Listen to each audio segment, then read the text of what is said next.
అందరికీ షలో ప్రార్థన. మహాగుణుడా, మహోన్నతుడా, సర్వాధికారి, సర్వసృష్టికర్త, ప్రేమామయుడా, దయామయుడ, కరుణామయుడ, ఆలోచనకర్త, అద్వితీయుడా, మమ్మల్ని బలపరచు, స్థిరపరచు, సహాయం చేయిస్తున్న తండ్రి, మీ ఘనమైన నామమునకు స్తుతులు స్తోత్రాలు చెల్లించుకుంటున్నాం. ఈ ఉదయకాల సమయంలో నీ వాక్యమును ధ్యానించగలిగే శక్తిని, బలమును, కరుణ కటాక్షమును మాకు అనుగ్రహించి మమ్మల్ని సజీవులకు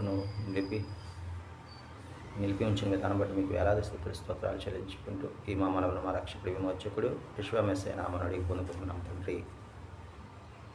ఆమేన్.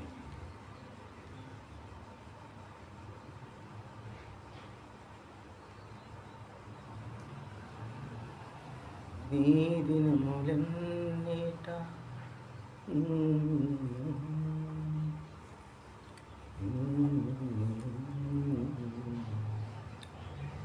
కృపామయుడా, నీలోన కృపామయుడా, నీలోన నివసింపజేసినందునా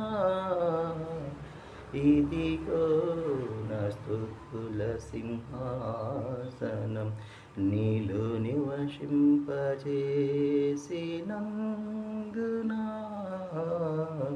ఇదిగో నా స్తుతుల సింహాసనం, కృపామయుడా.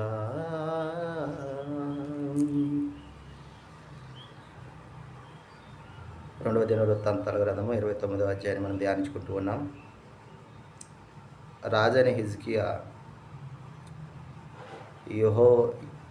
యెహోవా మందిరం అంతటిని 50 మందిరం అంతటిని దహన బలిపీఠమును ఉపకరణములన్నిటిని సన్నిధి రొట్టెల నుంచి బల్లలను పవిత్రపరిచి ఉన్నామని ఇక్కడ యాజకులు లేవీయులు తెలియజేస్తాడు. రాజైన హిజ్కియాకు తెలియజేస్తారు. మేమంతా ప్రతిష్ఠించాము, సిద్ధపరిచాము అని చెప్పగానే హిజ్కియా ఉదయాన్నే లేచి అందరినీ అధికారులను సమకూర్చుకొని 50 మందిరమునకు పోయి అక్కడ యూదా వారి కొరకు పాప పరిహారార్థ బలి 7 కోడెలను, 7 పొట్టెలను, 7 గొర్రెపిల్లలను, 7 మేకపోతులను అక్కడ అర్పించడానికి యాజకులను, అహరోను సంతతి వారైన యాజకులను ఆజ్ఞాపించగా వారు అదే విధముగా మరి వాటిని వధించి బలిపీఠం మీద రక్తాన్ని ప్రోక్షించినట్లు అయ్యేదని మనం గమనించగలం. ఇదంతా కూడా దావీదు రాజుకు దీర్ఘదర్శిన గాదు ప్రవక్త అయిన నాతాను చేసిన నిర్ణయం చొప్పున, అంటే వీరు బలులు నైవేద్యాలు అర్పిస్తూ ఉంటే గాయకులు మరి పాటలు పాడుతుండగా అదోనే వారిని స్తుతిస్తూ ఉండగా ఈ బలులు నైవేద్యాలు జరిపించినట్లుగా చూస్తూ ఉన్నాం.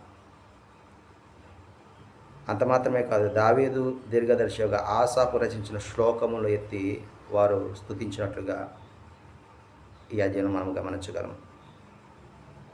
ఇవన్నీ కూడా ఒకదాని వెంబటి క్రమముగా జరగటం చూచి ఎలోహిం జనులకు సిద్ధపరిచినటువంటి దానిని హిజ్కియా జనులందరూ చూచి ఎంతో సంతోషించారు. అంటే అనుకోగానే ఈ కార్యక్రమం అంతా కూడా సజావుగా మరి జరిపించినటువంటి ఎలోహింని వీరందరూ కూడా ఎంతగానో సంతోషంతో స్తుతించినట్లుగా ఈ అధ్యాయం మనము గమనించాలి.